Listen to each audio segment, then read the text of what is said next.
परीक्षार्थी परीक्षा केंद्रों पर व्यापम के द्वारा जारी मान्य कलर के कपड़े पहनकर ही परीक्षा दे पाएंगे। गहरे नीले, गहरे हरे, जामुनी, मरून, बैंगनी और गहरे चॉकलेटी रंग के कपड़े पहनकर परीक्षा केंद्र में प्रवेश नहीं मिलेगा। ऐसे रंग के कपड़े पहनकर परीक्षा केंद्र पहुंचने वाले परीक्षार्थियों को भीतर एंट्री नहीं दी जाएगी। व्यापम ने हल्के रंग के कपड़ों का अर्थ भी स्पष्ट किया है। बता दें कि आगामी समय में ग्रामीण स्वास्थ्य संयोजक की परीक्षा जो कि 9 नवंबर को होने वाली है, उसके पहले ये निर्देश जारी किए गए हैं। बीते दिनों बिलासपुर में 13 जुलाई 2025 को पीडब्ल्यूडी सब इंजीनियर की भर्ती परीक्षा आयोजित की गई थी, जिसमें एक केंद्र से नकल का मामला आया था। इसके बाद व्यापम ने परीक्षाओं को लेकर के नए नियम बनाए। इसकी सूचना 14 जुलाई को जारी की गई। इसके अनुसार परीक्षार्थियों के लिए आदि वहां के हल्के रंग के कपड़े पहनना अनिवार्य है, लेकिन कपड़ों का रंग लेकर स्पष्ट दिशा निर्देश न होने के कारण परीक्षा केंद्रों में परीक्षार्थियों को परेशानी हुई। अब नए नियम के अनुसार 9 परीक्षाएं आयोजित की गई हैं। अधिकांश परीक्षाओं में कपड़ों के रंग को लेकर अभ्यर्थियों और परीक्षा केंद्र के अधिकारियों के बीच में विवाद की स्थिति भी बन गई। इसके बाद अब व्यापम ने कलर को स्पष्ट किया है और अब इस मुद्दे पर सियासत भी शुरू हो गई। व्यापम पारदर्शी तरीके से परीक्षा कराने में असफल हो गई और अपनी असफलता का ठिकरा वो परीक्षार्थियों के ऊपर फोड़ रहे हैं।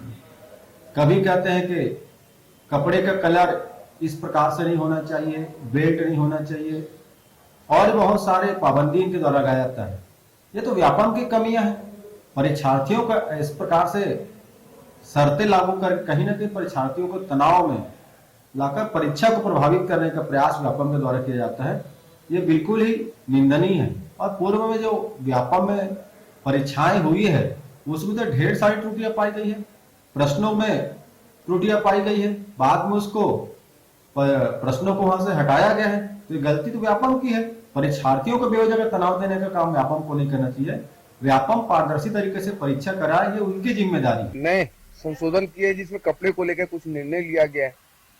पारदर्शी तरीके से परीक्षा हो, हर योग्य छात्र को अवसर मिले और पारदर्शिता बनी रहे, इसकी तरफ व्यापम ने एक निर्णय लिया जो स्वागत योग्य है। लेकिन जिस प्रकार से कांग्रेस पार्टी विलाप कर रही है इस पे, क्या उनको याद नहीं है कि किस प्रकार से पीएससी में युवाओं के हक को नीलाम किया गया, बड़े बड़े लोगों के अधिकारियों के बच्चों को नियुक्ति दी गई, हाई कोर्ट तक को इस पे स्टे लेना पड़ा, रोक लगानी पड़ी।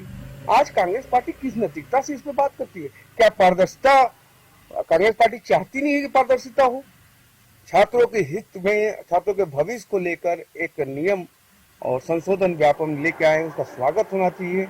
और हम चाहते हैं कि हर परीक्षा पारदर्शी तरीके से हो, नकल बिल्कुल ना हो और योग्य उम्मीदवारों का चयन हो।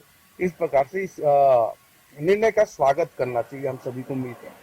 प्रदेश में कई ऐसे छात्र हैं जो व्यापम परीक्षाओं की तैयारी कर रहे हैं। ऐसे में व्यापम ने कुछ अपडेट जो है वो बीते दिनों जारी किया। अगर बात करें अपडेट की, तो अपडेट में इस बार परीक्षार्थियों के कपड़ों को लेकर के जो अपडेट है वो जारी किया। व्यापम ने हरे, काले, नीले और चॉकलेटी कलर के कुछ कपड़ों को परीक्षा केंद्र पर पहनने को लेकर के बैन लगा दिया। अगर कोई भी छात्र ये कपड़े पहन के, इससे मिलते जुलते कपड़े अगर पहनकर परीक्षा केंद्र पहुंचेगा तो उसे एंट्री नहीं दी जाएगी, जिसकी वजह से एक और जहां छात्रों में पूरी तरीके से भ्रम फैला हुआ है कि किन कपड़ों को पहनकर जाना चाहिए, तो वहीं राजनीति भी कहीं ना कहीं गर्मा चुकी है। सत्ता पक्ष का साफ तौर पर कहना है कि ये जो निर्णय लिया गया है कहीं ना कहीं पारदर्शिता बढ़ाने के लिए, साथ ही साथ चीटिंग जैसे विषयों को समाप्त करने के लिए गया। तो वहीं विपक्ष का भी साफ तौर पर कहना है कि कहीं ना कहीं जो लंबे समय से चीटिंग की बातें चलकर सामने आई, तो इस पर ध्यान देना चाहिए, ना कि कपड़ों को लेकर के। कहीं प्रदेश की राजनीति एक बार फिर से परीक्षाओं पर